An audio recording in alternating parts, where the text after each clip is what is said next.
Hello, you're with Anne and Nick again. Hi, Hi, good to see hello. you. Yeah, I'm you look glad at to see you. you. I was a bit worried you might have been shopping and might not have made it. No, do you know, it's funny because shops are open today, or a lot of them are, and a lot of them aren't. But, Mm. I still don't fancy going out there very much. No, not do I. I've been living in a sort of village bubble now since the beginning of March, and I'm quite sort of wary of getting out of it. Although I have to say, I'm going back to sort of proper work at the BBC at the end of this week. How So does I'll that feel? be in a big city, back at the studios and all that. Well, I mean, I did go and have a quick look last week. It's a very, very, very different landscape. A building that usually holds about 700 people is now holding about 20, 25 max. And so it's eerie, echoey, quite quiet, a bit like a library, whereas before it's all chatter and things like that. So it's going to be very different. There are lots of things that are going to be very different. But having said that, it's a hint of normality again. So I'm pleased. It's a very different sort of normality, isn't it? And I Oh, know that the expert, Dr. Fauci, is he Fauci in the States, was saying on air today that he doesn't think we're going to get back to any sort of normality. Not this year. Not this year.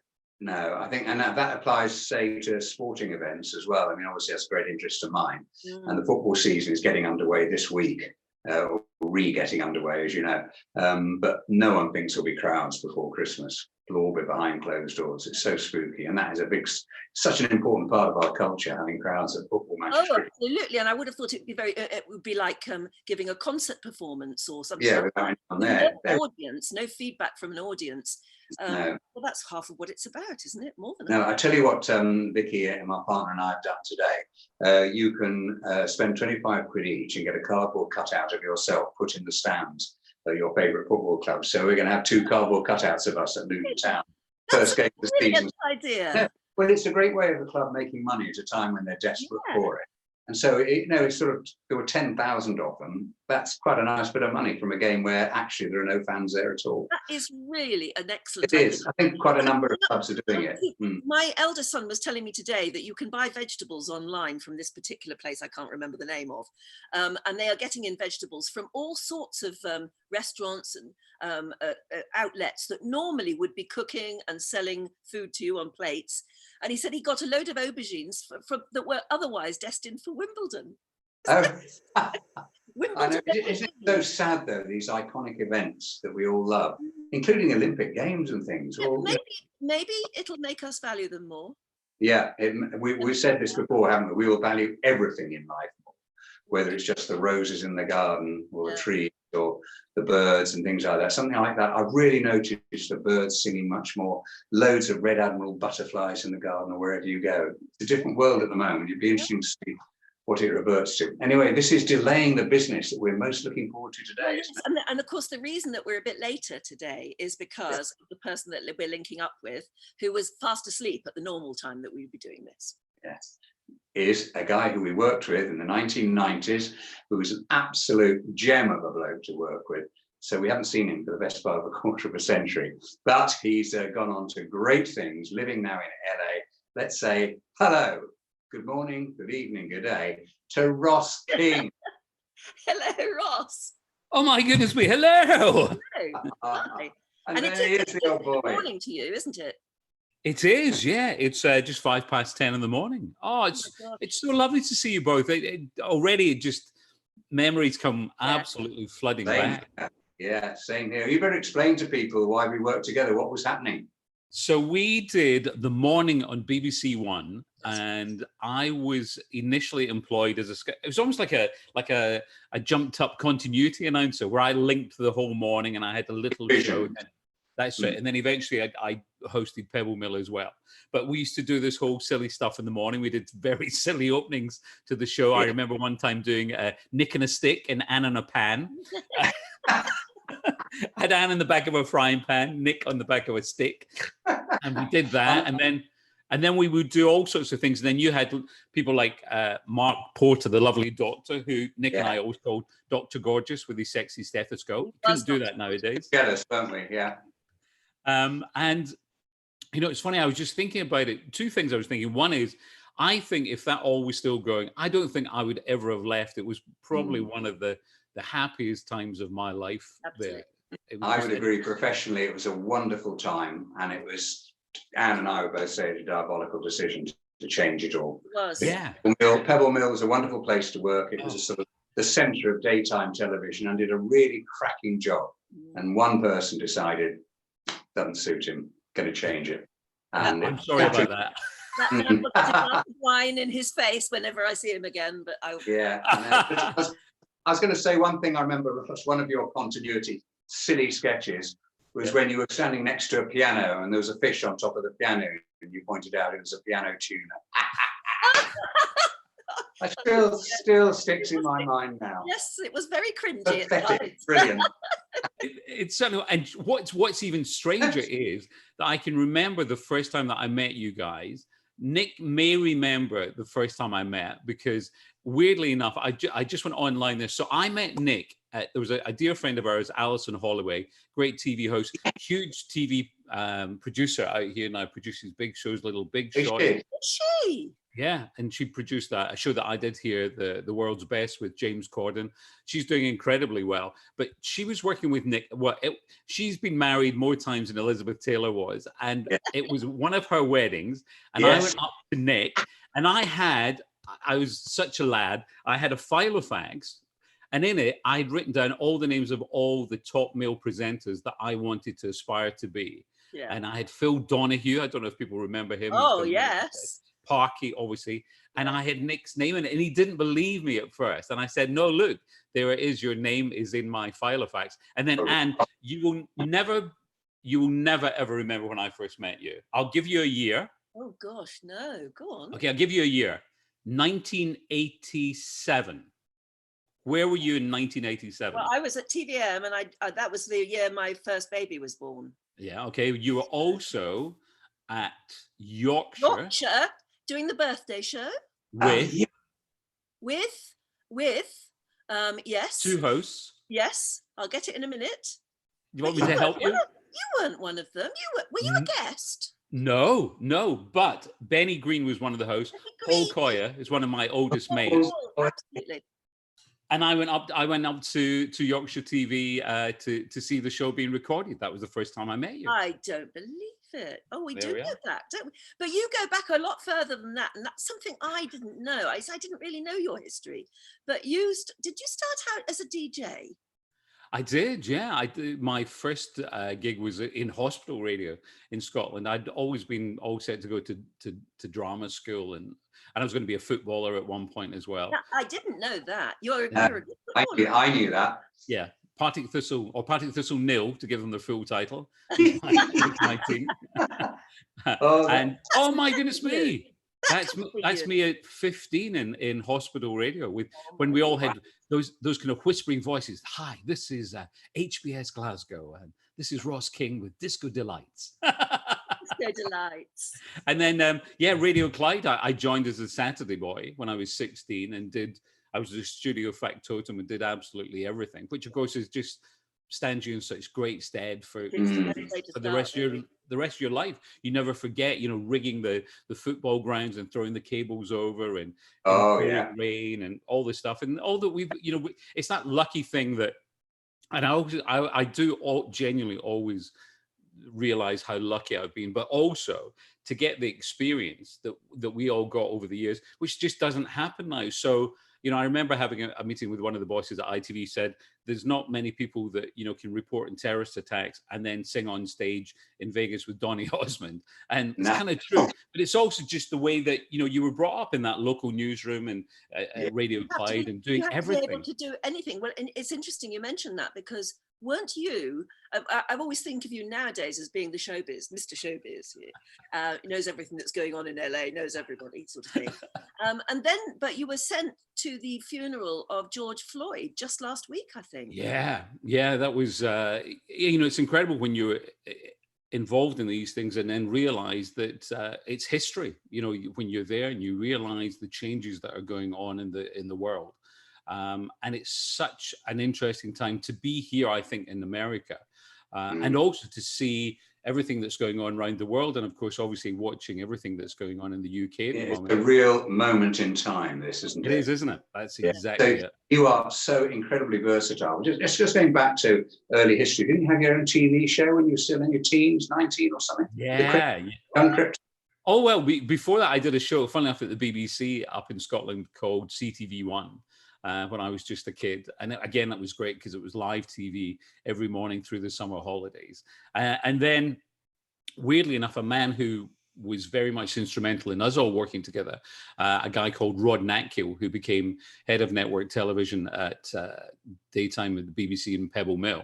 And they were doing a show called The Krypton Factor, and then they decided to do a version called Young Krypton for kids, and they advertised in the Scottish Daily Record, and I saw this little thing saying they're going to do this show, and I wrote off to Granada TV, and they got 3,600 people. I was the first person to apply because they hadn't even put it out officially. It was a guy called John Miller at the Daily Record, a journalist, and I wrote off, and then I went down and I went for the auditions, and then eventually I got the job, and that was my first network TV job. But you know, at Granada TV, I mean, you know what it was like there. It was just the most amazing thing. You got in the lift with all these stars from, you know, Coronation Street. They were all there. Well, Ashley wasn't there. I don't know why I'm doing Ashley because he wasn't there. So it's a little bit more David Beckham now as well, isn't it? And then here comes Joe Pasquale. You know who I'm doing now. La, la, la. So 3 for the price of 1. You see, that brings something else up, because I'm also told, apart from wanting to be a footballer, didn't you? I mean, you've done a lot of acting in your time, haven't you? Yeah, mainly the fool. From the beginning, do you think? I think that I was very lucky to be brought up. My mum and dad, who you guys actually met at Pebble Mill, because it was great that I got to bring mum and dad into so many things that I did. Dad was in the Salvation Army, conducted the choir. Mum was played the piano, not in the Salvation Army. She was Church of Scotland. And I was brought up to be this probably annoying little kid that sang at weddings and did silly jokes and all the rest of it. And I remember football looked very much like it was going to be my career, and I'd been lucky enough to play at a reasonable level. And then I said to mum and dad, I want to be in show business. And they were like, we don't know Coco the Clown. I remember it so well. So we have nothing that we can do. And so I thought, okay, I'll be a footballer, I'll be a PE teacher. It seemed a good combination. And then jumping ahead, that there was a lovely maths teacher I had, Roddy Hood. And he'd heard about this, and I was doing the school discos at that time as well, and doing the school plays.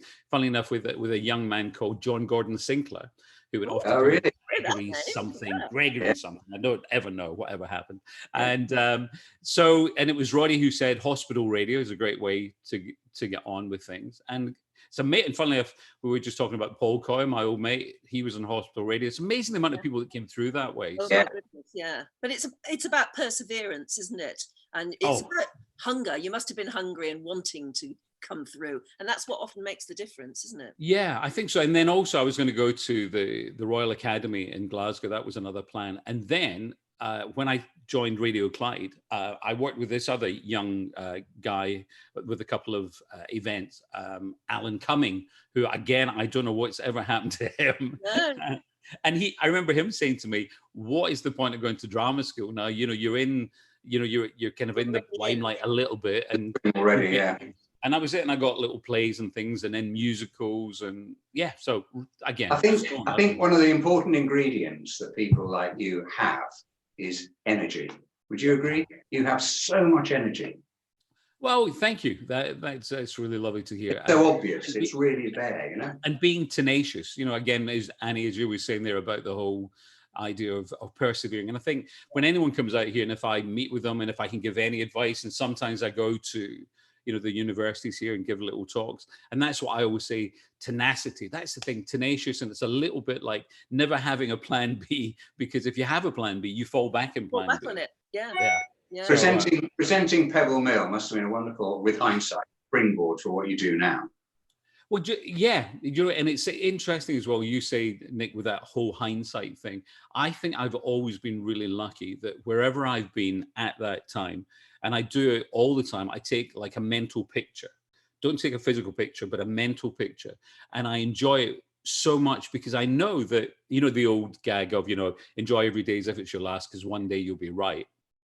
And I've always thought that with TV and with radio. So whenever I've been doing something, I really enjoy it. And then funnily enough, when I came out to LA and I went back to acting class again for about 2-3 years, there was one class that they taught you to be present, because when you're going in for an audition, you need to be present in the room, and you can do 3 things. And I'll do this very quickly because it does seem a bit silly, but for me, it really works. So you go into a room and you do 3 things. And even if you're having a coffee with a friend, you can do this. And you can do any 3 things, but it is 3 things. So I walk in, I look at the eyebrows and see how close they are together. I look at my shoe. Oh, nice, Nicholas. Oh yeah, his eyebrows are amazing. The only thing I can raise without medication, Ross. Anyway, carry on. Roger Moore. Take Viagra. It doesn't make you James Bond, but it can help you Roger Moore. So, the old one. It's an old gag, but it just might work. Which is what you used to say, wasn't it? It's running on regular lines. Anyway, go on.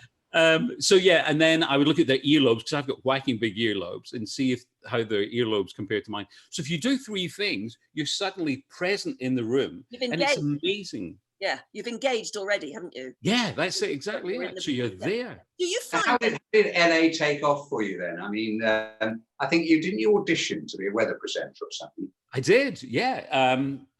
Very long story short, again, was that I moved out here. To be honest, I'd got a little bit. I hate to use the word bored in the UK, but I was just a bit flat. I was doing a musical at Sadler's Wells, and I was backstage, and I remember looking up and just thinking, just a bit flat.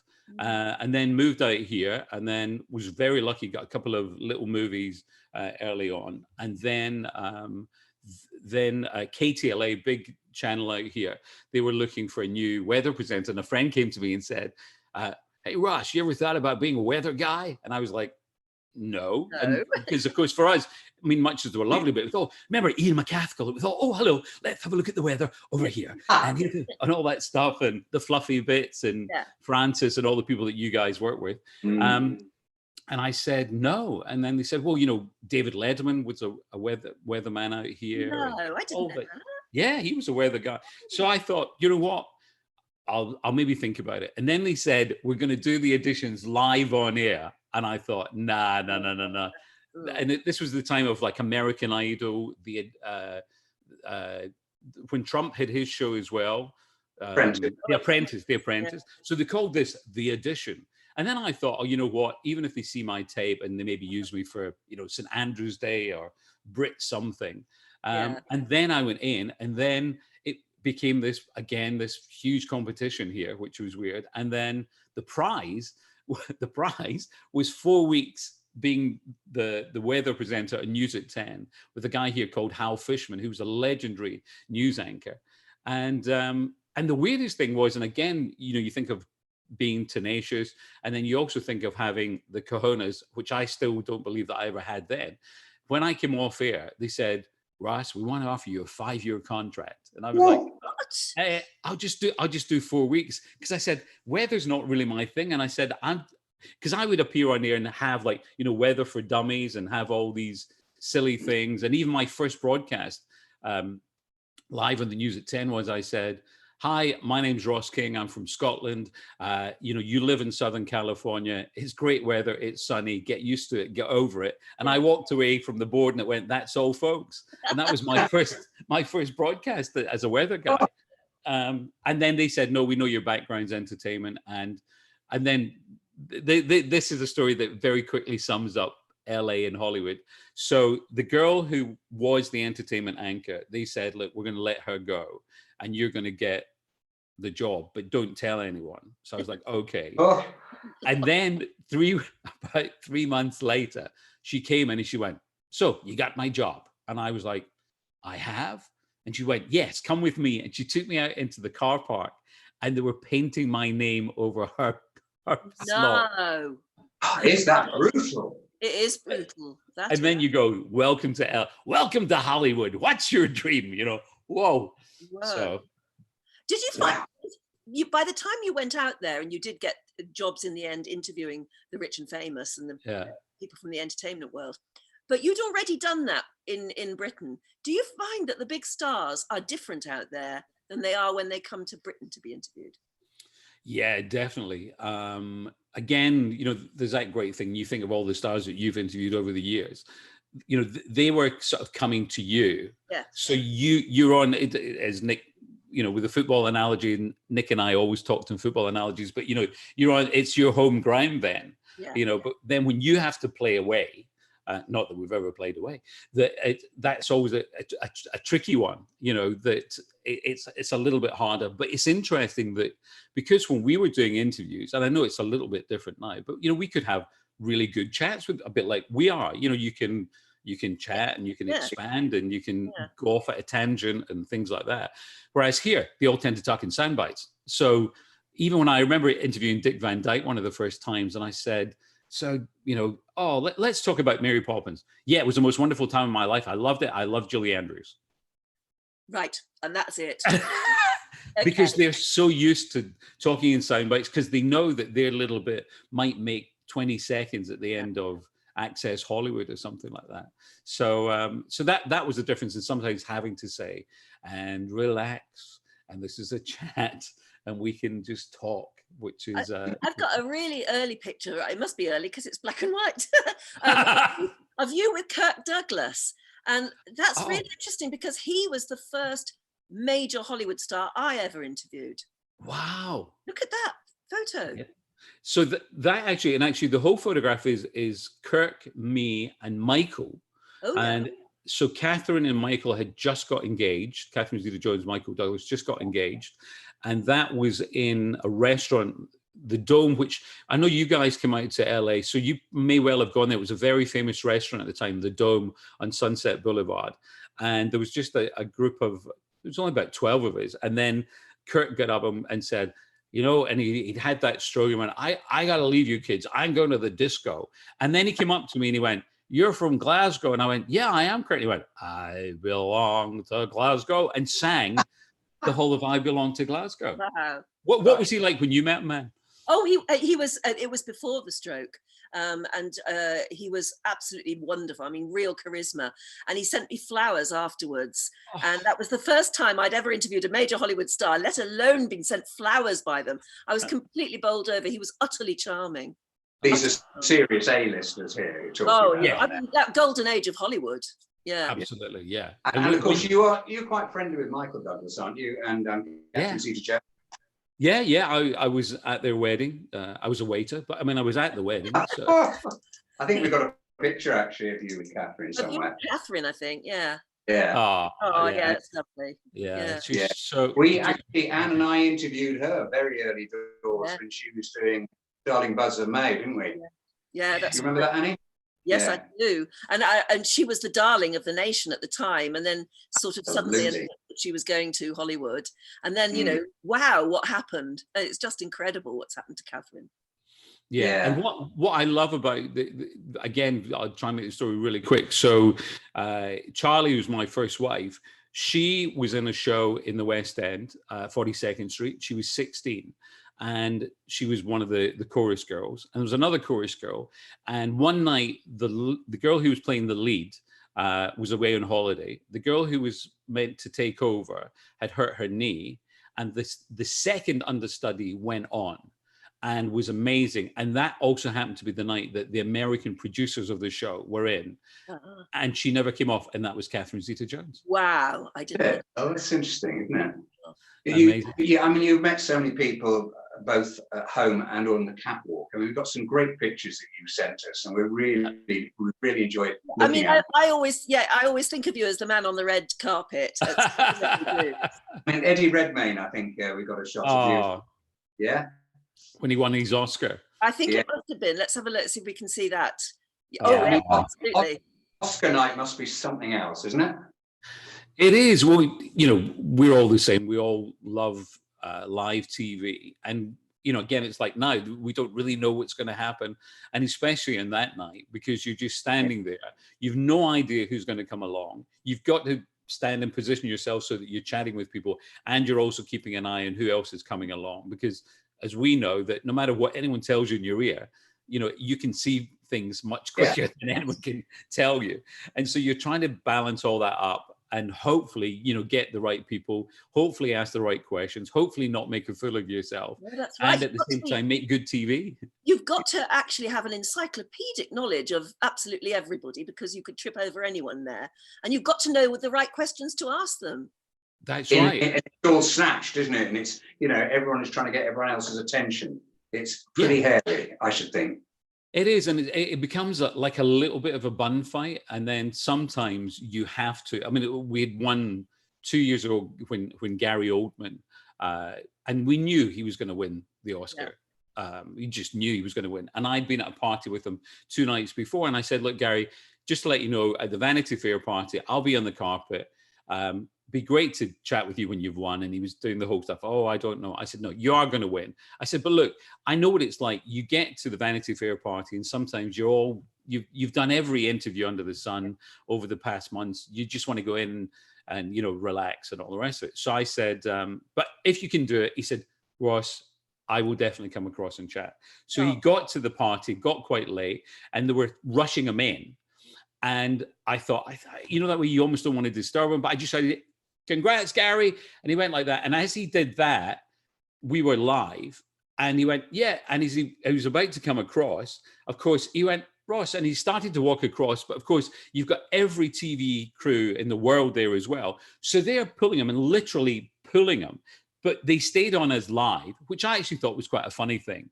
And Piers and Susanna were there going, "Oh, he's nearly got Gary. Oh," and then we went through a whole bit of me going, "I think he's coming. He might not be. He's on his way," trying to explain everything. And then I was laughing because I said, "This has got," and Nick will know this reference, "and Smith must score," which is a great footballing thing of an old friend of ours, Gordon Smith, who missed a goal at Wembley. And I thought, this is it. He's going to come along, and then we're going to miss him. Yeah. But he came along and it was great, and we got the interview. But of course, the funniest thing is that no matter what, and you guys know this so well, no matter what you do nowadays, in the newspapers, it was embarrassing moment when Gary Oldman snubs, blah, blah, blah. And of course, the funniest thing is when you go into the article, above it, it says Gary Oldman snubs me. And then you click on it and it's him with me. So he didn't snub me. I know. But anyway, it's that. But again, it's that thing now that you know that whatever you say, someone's going to pick you up in something. So. Yeah. And how do you feel on a night like that? Do you find it stressful, or are you just absolutely buzzing on the old adrenaline? No, do you know, I love it. And it's funny, my cameraman who's been with me many times, Dan, he gets a little bit like this. And I, again, hate to go back to the football analogy, but I say it's like we're in the tunnel. Come on, boys. This is it. Out here, get the early tackle in. I get sort of pumped up and go, come on, let's go for it. This is it, cup final day. And that'll be part of the reason that they come over to you, because you look as though you're engaged. It's just what you said. You're already engaged in the moment. If you were sitting back just thinking, "Oh, this is all a bit embarrassing, and I don't know whether I can," or something, you wouldn't get them. They wouldn't come over to you. What about big stars who, you almost have to pinch yourself and remind yourself that you are you and you've just met somebody like Streisand? Absolutely. I mean, that was two amazing chats with her. So as a kid, when I went to see A Star Is Born, which I remember so well, and falling in love with Barbra Streisand, because I wasn't really aware of her. I would be 15, 16 at the time, not really aware. I mean, I knew who she was, but not aware of how brilliant she was as a singer, as an actress. And absolutely fell in love with her character, Esther Hoffman Howard. And then years later, got to meet her. And again, the reputation is she can be quite prickly. She can be a little like this. And she was lovely. And then she asked me to interview her again 2 weeks later. So I went back to where we were filming the recording studio. And there's one of those, the whole thing of, don't ask for photographs, don't ask for autographs, et cetera, et cetera. And so I went back in, and it's funny, this time I felt a little easier because, I mean, she'd been great the time before and we got on well. And that was why she asked me to go back and chat with her. And this time I had this lovely old 45. It was a French 45 and a picture of her when she was 16 or something. And in the middle of the interview, I just brought it up and I said, look at that. I said, what advice would you give to her? Yeah. And she said, well, nothing, I think it's worked out pretty well and blah, blah, blah, blah, blah. And at the end of the interview, and that picture you see, she said, right, so are we going to do a photograph? And I said, Well, yeah. And so I looked around thinking she'd have an official photographer. And she was like, have you got a phone? And I was like, yeah. And I was thinking, this goes against everything that they say. And Yeah. then she took and she said, do you want me to sign this for you? And I was like, oh my goodness me. So to come away from an interview with someone like that, with what for me was a lovely interview, and to have the photograph and to have my signed 45, because at the end of the day, and I'm still exactly the same, you know, when we had those amazing guests that we had on the shows, and because we were all there at Pebble Mill, you know, we had my little show, we then had your show, we had Pebble Mill, you know, all these stars almost bumping into each other. Oh yeah, you're always meeting them in the corridors and things, aren't Yeah. you? Yeah. While we're on the music theme, you've interviewed Mariah Carey, haven't you? Yeah. And again, that's a funny one, because the reputation that kind of goes with Mariah and the entourage, but this one, she was doing a Christmas. Check out the baubles. Yeah.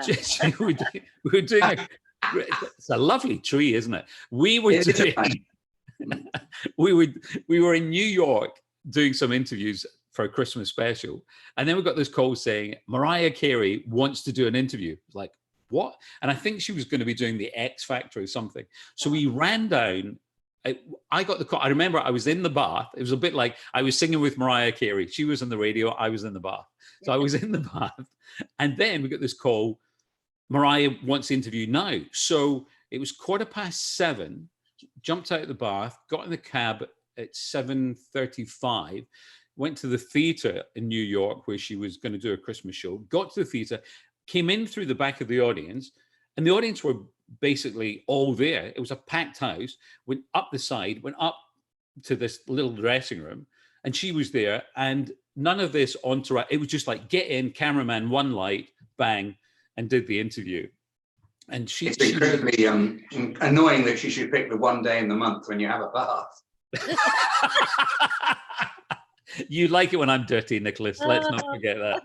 And it is getting past the entourage, isn't it? Because a lot of these stars, they do have their people around them, and the people are the people who are so obnoxious sometimes and tell you what you can't ask and you can and cannot do.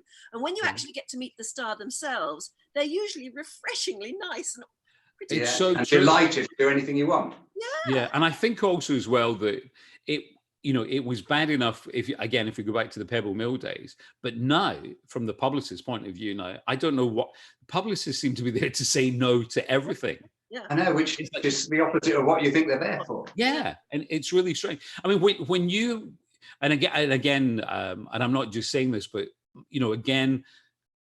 coming into the business, you guys were so great with me at Pebble Mill as well. But what I always loved with both of you was that very natural way of chatting with people, and I think you always brought out the best in people. So again, hopefully, it's like you steal from good people, but you nick from the best. Yes.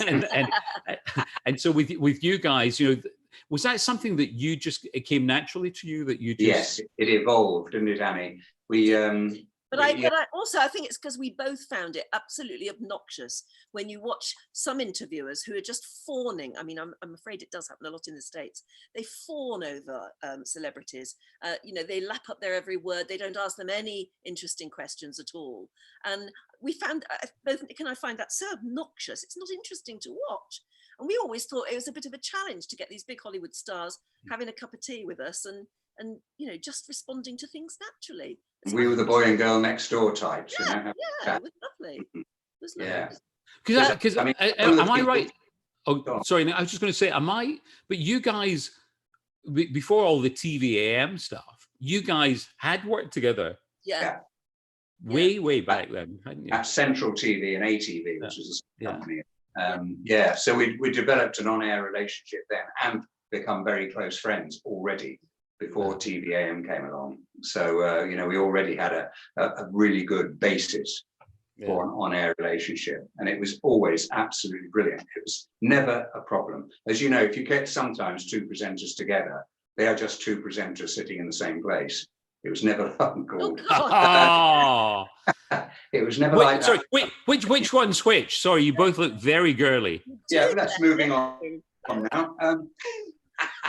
We related there, couldn't we? Dear, oh dear. Oh, you look like Dollar, one of those bands. That's great. Yes, you're Yeah. right. Anyway, talking about Dollar makes you think of Dolly. Oh, Martin. Oh yes. What a seamless link that was. This is a lovely picture because you it's never lose it. Dolly, but also Jennifer Aniston, who has the thinnest legs imaginable in this photograph. Legs. Oh, do you, Legs do you know going that, on there. you know that you have one of those days, you know, when you think, oh my goodness me, and when they both come in, Dolly, I know a bit better than, and Jen, I know a little bit. But when, you know, I sat down and I think my first question was, you know, Mother told me there would be days like this. Yeah, absolutely. How come they were together? Why were you interviewing them together? And why were they both wearing black leather trousers? Well, because mine were at the cleaners, or else it would have been the full trio. It was a TV movie called Dumpling that Dolly that had written the music for and was one of the producers of, and Jennifer was in it. And it was just a really lovely movie. And I mean, to have both of them was just. What were they like, Ross? They're great. Dolly is. Oh wow! Can I tell you this story? Yeah. Okay. Yeah, go on. No Right. Okay. So so. I don't know. You've got to now. You've got. I know it's terrible. It's one of those moments. It's one of those moments. I'm just thinking this one through quickly. Anyway, well, I'll think about this. Anyway, Dolly has always been really lovely to me. I've been lucky to have interviewed her in Nashville, interviewed her in Dollywood. I've sung a little bit with her. The great thing about Dolly Parton is she is absolutely everything you want her to be. Yeah. That's how I would describe her. And she's so sharp, and she's, oh my goodness me, wow. Look at that with the that's her backstage with me. Those are my costumes. just before I'm about to go on stage. That is the best thing. She is exactly what you want it to be. And also Jennifer is so funny as well. And I think that it's interesting that, especially that day as well, that they were both really relaxed because they were together. But also it's interesting because with Jen, with the press that she gets, sometimes you can see that she's being very, very cautious. Yes. Whereas Dolly, you can throw absolutely anything at Dolly, and she just, you know, she'll. Oh, there we are. Yeah. A phone call. A booking so soon after Christmas. I may have to take it. You're what, my agent? Dolly has already dealt with everything in her life, hasn't she? Her life has been an open book forever. That's right, exactly. But Jennifer has had a very mean press, and you always wonder why, because she's lovely. Yeah, exactly. And she is. It's interesting as well, isn't it, that everyone wants her to get back with Brad. Yeah. And that's what I always think. It's going to happen now. No. But I do. I mean, that's one of those ones. It's funny, we're talking about Pebble Mill, and there was a wonderful director in Pebble Mill, Derek Hallworth, that you guys know well. Yeah. Dell, we used to have this thing, and probably did it with you guys too. We would do stuff on air, and then he would say, you know, if you fancy her, you know, touch your nose, and if you don't, like, pull your ear. We had all these little code things. I didn't know that. And and so when I was interviewing Michael Parkinson, and so again, you know, you get a chance for a little pre-chat, and then of course comes the interview, and it's live, and it's Parky, and it's like I'm, you know, a kid, and you're like, oh my goodness me. And we've gone over different things that we talk about, and he was very, you know, just ask, you know, whatever, you know, and that wonderful, you know, Yorkshire gruff way that he was, you know, just do this. And I was interviewing Jeannie, who was do you remember when we did Riverdance? Oh yes. Jeannie Butler. Yeah. And so I was interviewing her before Parky, and then Parky came on and sat down, and he went, I think you fancied her. Yeah. And he said there was a bit going on there. And of course, the funniest thing was during the interview, Dale had been saying, you know, I think you fancy her if you fancy her, touch your nose. And I was like this. All in your talk back. Yeah. And then the great thing was that I said to Parky, well, have you had that moment? And then he went into these brilliant stories about guests that he'd flirted with in this moment. And the most wonderful thing for me in that interview was at the end of it, our little cards or whatever questions, we hadn't done any question that we'd even talked about. And it was great. It was just Parky talking Of about course it is, yeah, these things. yeah. Who have you interviewed and fancied like mad? Jennifer Aniston, definitely Really? one. Yeah. I think Barbara Streisand was that schoolboy thing of, oh my goodness me. Yeah. And then I'm just trying to think who would really be. What about Julia Roberts? There's a lovely picture of you with. Oh yeah. Oh, Sandra Bullock was always my favorite. Absolutely, yes. So when I interviewed her for the first time, that was a big moment. Julia Roberts, I love interviewing because she does not suffer fools gladly at all. Oh, really? And she is so on the case. And if you waver at all, she's got that look. And if you're slightly straying in a question, she is great. But every time I've gotten great with that. And you know, you just look at her there and look at that smile. It's that it is that pretty woman smile. And she'll do it. You know, like in the interview, she'll just turn and then she turns and that smile, and then you're like, you're gone. Absolutely gone. You see why. That set of teeth must be You're a big worth millions of dollars, mustn't it? Yeah, and Julia's too. Yeah, apparently. Oh yes, absolutely. You're a big buddy of Gary Barlow, aren't you? Yeah, I'm so lucky that Gaz and I have known each other. Well, it goes back to actually before you and I, and all three of us did Pebble Mill. I did a show in Manchester for the BBC called 8:15 from Manchester. And there was this band that they kept punting called Take That, and they hadn't had any hits, but they were working really hard and doing all the clubs and all the rest of it.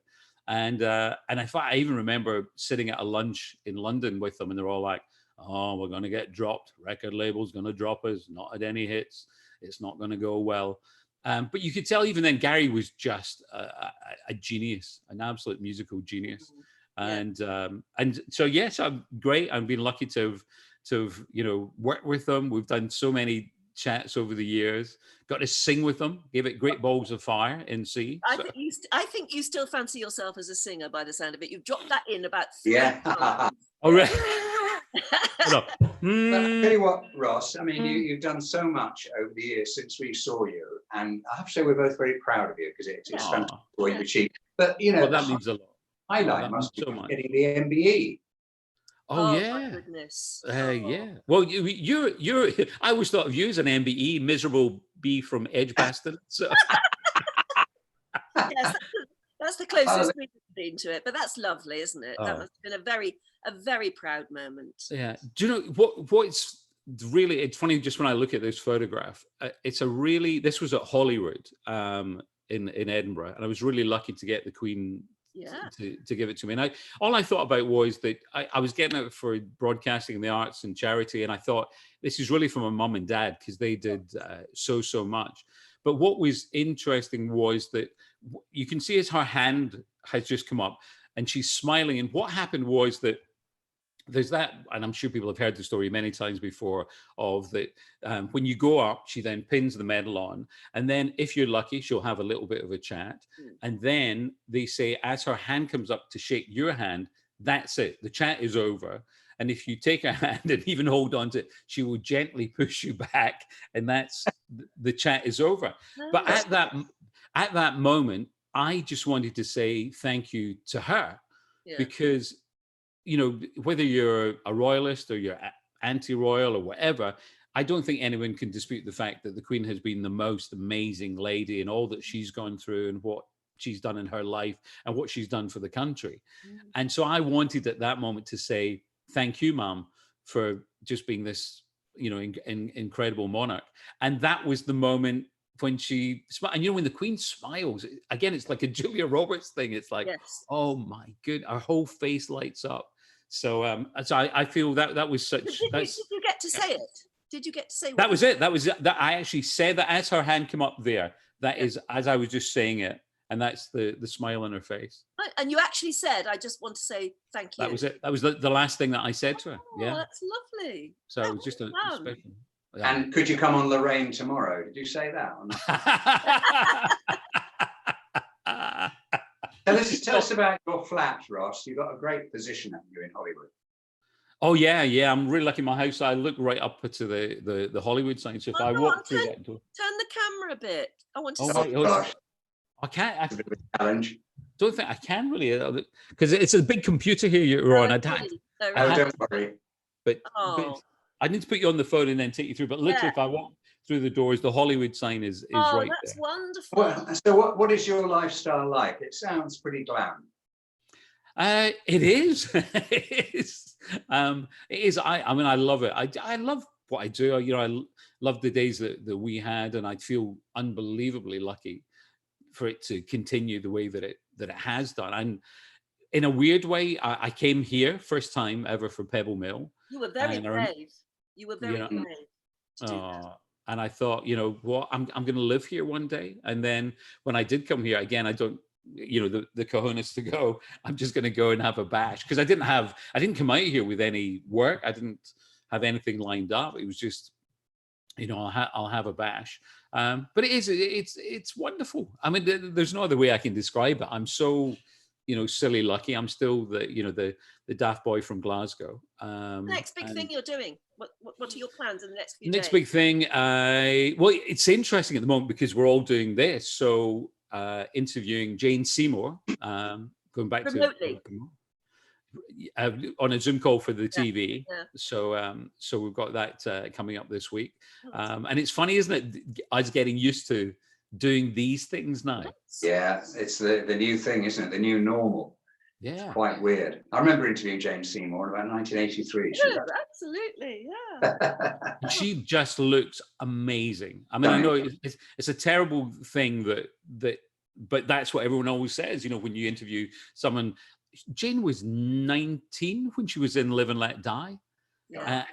And she looks sensational. And then she went on for many years as Dr. Quinn, medicine woman, didn't she? That's right. Yeah. Right? Yeah. And she's also, I remember taking the kids to SeaWorld in Florida. Must have been in sort of late 80s. And she was, oh, look, there she is. And she was sort of ambassador for SeaWorld. She used to do all the introductory videos and everything. She's amazing. She's still Tell me this, Ross. What is Hollywood? Just Tinseltown? Is it very superficial? Is it very shallow, or is there a lot more to it than meets the eye? I think it is whatever you kind of want it to be, which in many respects does reflect on that it is a bit like that.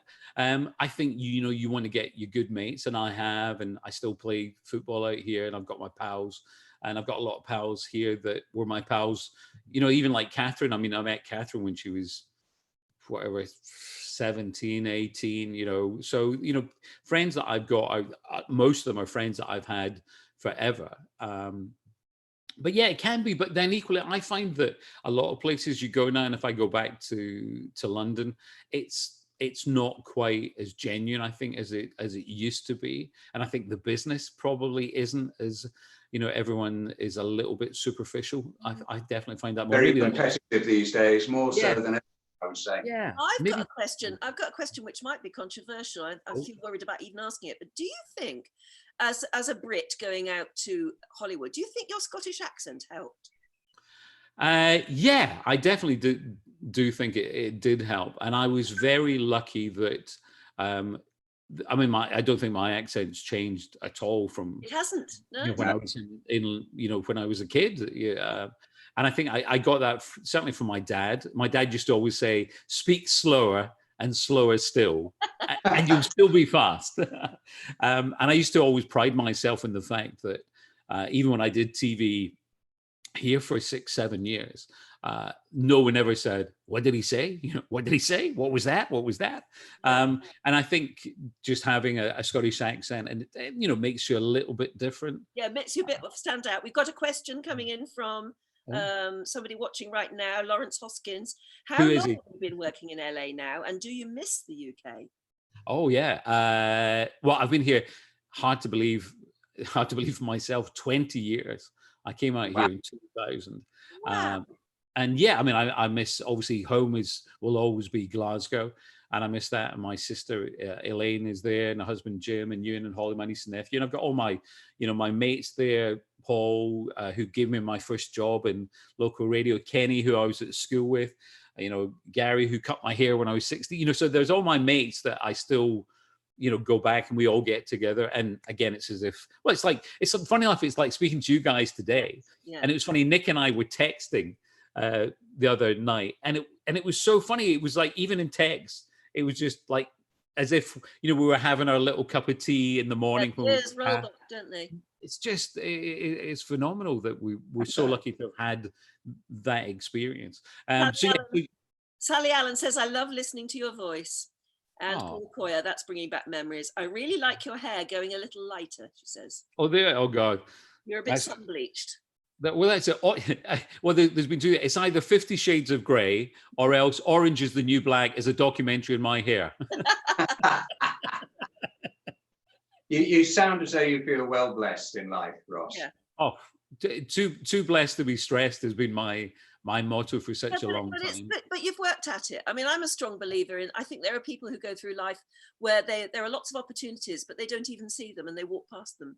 And it's like you were saying from the beginning, if you're absolutely engaged with something, then if there is an opportunity, it presents itself and you grab it. And that's what you seem to have done. Yeah, generally, if you're lucky, you've made yourself lucky. You've worked. Yes, that's it. Yeah. Yeah. Yeah, there is the old adage, isn't it? I think it might have been Gary Player was the first to say, Yes. the more I practice, the luckier I get. There's a little bit of that, but there's also, as you say, Annie, that thing of realizing that you've got an opportunity, of seizing, the old carpe diem, and that just seize the day moment, and know that you don't get too many opportunities. I've got another question. Since you're in Hollywood, and we've talked about this just a few minutes ago, do you think you secretly want to be in movies, big movies? I know you've done some. Would you like to be a movie star like nearly everybody else in Hollywood? Oh, I mean, I'd like to do more movies. And again, funnily enough, you were saying the singing thing. I get to do that in a kind of, I go off and I do some of the cruise ships, and I do some gigs here with a band, and so I get to do that. And again, lucky to have done musicals in the past. But again, like with the movies, I love to do more acting. I love acting, but I certainly would never want to be a movie star, because I know all the movie stars that I personally know. Yeah. And I that old thing of whether you believe in God or whatever you believe in, they do not give with both hands. It's like, we give you that, but we take that away. Oh, is that? Oh my God! Look at you. Goodness, is that you? That's me in the Rocky Horror Show. That's me as Frankenfurter. I took I over. thought that was one of my first girlfriends. Crikey, I feel bad now. When was Oh, that? funny you should say that, Nick. Surprise, surprise. We've flown them 5,000 miles to be with you today. You remember Rosalind? When did you do that? I did that. I took over from Jason Donovan, another old pal, which was a funny moment, because when I had to shadow Jason because I was getting into the show right after him. And one day we were both dressed like that. And we just looked at each other and thought the first time we'd met was in kids' TV, when we were both like young and blonde and innocent and carefree. And then there we were both being Frankenfurter. That was one of the best experiences of my life. One of the hardest things, but one of the best things that I've ever done. But yeah, I think definitely when you see movie stars, go back to what you were saying, Annie, and just the fact that it's nice to fly under the radar. I think that's my kind of little thing, just keep under it. Just, like, don't, be a moving target. Just keep, moving along. I can understand. You're starting your day now. What are you doing for the rest of the day? Yeah, I've got an exciting day today. I have, in the next hour, got to record. If anyone has got an American Express card and you phone American Express, it's me that goes, "Hi, thank you for calling American Express." So I have got 155 prompts to record. Oh my goodness. Ooh. Good luck with I know. that. So it's quite funny. So whenever, and then the funniest thing is that when I come back to the UK and I call American Express, initially I get me. So I go, "Hi, thanks for calling American Express," and then I know which ones to say, representative. And then eventually I get somebody who goes, "Hello, this is Dave. Can I help you?" And I go, "Hi. If you'd like to speak to me in person, press 1.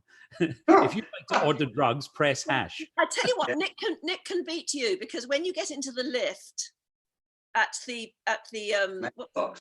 yeah, Mailbox Birmingham. Yeah. where the BBC studios are, you get in the lift and the voice of the lift is Nick. Going down. Just like my career. Actually, it's not anymore. Things have changed. But anyway, take the point. It's Oh. lovely to talk to you, Ross. You know, we've been talking for the best part of an hour. Absolutely. I knew Just you gone would like have that. stories. I knew you would have great stories to Oh. tell. I don't know whether you told us the Dolly Parton story, did you? I'll tell you after. I'll tell you after. Tell you another. Okay. But You thank you, continue. mate. And seriously, can I just say thank you to both of you, because you made the it was like 5-6 years that we had at Pebble Mill just really such great fun, and yeah, and an education as well, watching both of you Oh my work. So God. Oh, too kind. thank you. So seriously, from the heart of my bottom, Nick. No, seriously, guys, thank you so much. Oh, absolutely. Well, it's Bless you. been wonderful talking to you. I'm so pleased we were able to catch up with you. Yeah. Brilliant. Have a good day and Thank you, pals. Have a Lovely good to great work. speak day. to you. Great to talk to you. Okay, bye-bye. Thanks. Bye. Au revoir. Oh, what Right. wonderful stories. I knew that there would be a story behind every single photograph. Yes. And there were so many more photographs we could have used, but Oh gosh, yeah. we did well. Yeah, Yeah. very well. Uh, My goodness. Really, really lovely. Well, It's I'm off to have a beer now. It's just raining outside now after what's been a brilliant day. The Yeah. heavens have opened up. Which is Oh, just well, that exciting. reminds me, I'm going to water the garden. Yes, I was just going to say, I don't have to water the garden now, so that's something. But Okay, anyway, well- that was fun. That was brilliant. Yeah, absolutely lovely. Speak to you soon. Absolutely. Be safe. And you. Bye for now. Bye-bye. Bye.